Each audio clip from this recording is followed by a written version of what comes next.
तीक्ष्णदंष्ट्र कालभैरवाष्टकम्। यं यं यं यक्षरूपं दशदिशि विदितं भूमिकम्पायमानम् संहारमूर्तिं शिरमुकुटजटाशेखरं चन्द्रबिम्बम् दन्दीर्घकायं विकृतनखमुखं चोर्ध्वरोमङ्गरालम् पं पं पं पापनाशं प्रणमत सततं भैरवं क्षेत्रपालम् रं रं रं रक्तवर्णं कटिकटिततनुं तीक्ष्णदंष्ट्राकरालम् घं घं घं घोषघोषं घघ घघ घटितं घर्जरं घोरनादम् कं कं कं कालपाशं धृग धृग धृगितं ज्वालितं कामदाहम् तं तं तं दिव्यदेहं प्रणमत सततं भैरवं क्षेत्रपालम् लल्लं वदन्तं ललललितं दीर्घजिह्वाकरालम् धूं धूं धूं धूम्रवर्णं स्फुटविकटमुखं भास्करं भीमरूपम् रुं रुं रुं रुण्डमालं रवितमनियतं ताम्रनेत्रं करालम् नन्नन्नग्नभूषं प्रणमत सततं भैरवं क्षेत्रपालम् वं वं वं वायुवेगं नतजनसदयं ब्रह्मसारं परन्तम् खं खं खं खड्गहस्तं त्रिभुवनविलयं भास्करं भीमरूपम् चञ्चलित्वा चलचलिताच्छालितं भूमिचक्रम् मं मं मं मायिरूपं प्रणमत सततं भैरवं क्षेत्रपालम् शं शं शं शङ्खहस्तं शशिकरधवलं मोक्षसम्पूर्णतेजम् मं मं मं मं महान्तं कुलमकुलकुलं मन्त्रगुप्तं सुनित्यम् यं यं यं भूमिनाथं किलिकिलिकिलितं बालकेलिप्रधानम्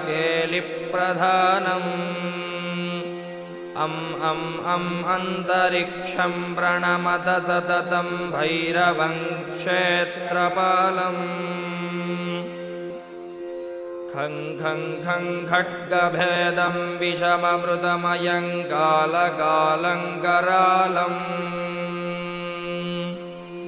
क्षं क्षं क्षं क्षिप्रवेगं दह दह दहनं तप्तसन्दीप्यमानम् हौं हौं हौङ्कारनादं प्रकटितगहनं गर्जितैर्भूमिकम्पम् वं वं वं बाललीलं प्रणमत सततं भैरवं क्षेत्रपालम्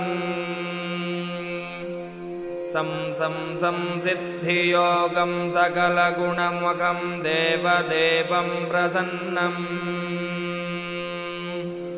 पं पं पं पद्मनाभं हरिहरमयनं चन्द्रसूर्याग्निनेत्रम् ऐं ऐं ऐं ऐश्वर्यनाथं सततभयहरं पूर्वदेवस्वरूपम्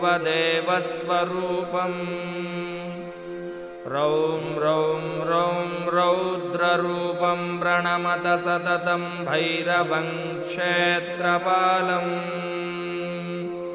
हं हं हं हंसयानं हसितकलहकं मुक्तयोगाट्टहासम् नन्नेत्ररूपं शिरमुकुटजटाबन्धबन्धाग्रहस्तम् टन् टन् टन् टङ्कारनादं त्रिदशलटलटं कामगर्वापहारम् भुं भुं भुं भूतनाथं प्रणमत सततं भैरवं क्षेत्रपालम् इत्येवं कामयुक्तं प्रपठति नियतं भैरवस्याष्टकं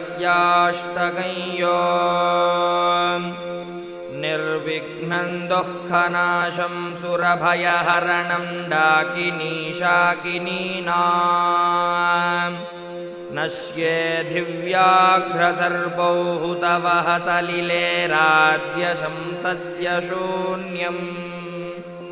सर्वा नश्यन्ति दूरं विपद इति भृशं चिन्तनात् सर्वसिद्धिम् भैरवस्याष्टकमिदं षाण्मासं यः पठेन्नरः स याति परमं स्थानं यत्र देवो महेश्वरः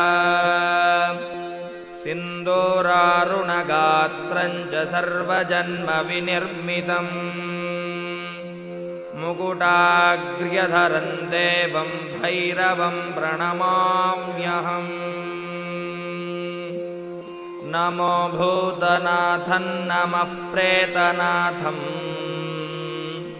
नमः कालकालं नमो रुद्रमालम् नमः कालिका प्रेमलोलङ्करालम् नमो भैरवं काशिकाक्षेत्रपालम्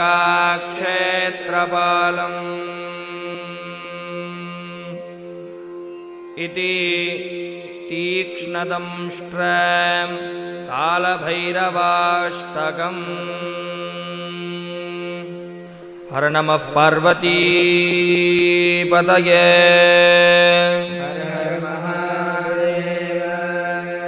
सद्गुरुनाथ महाराज की।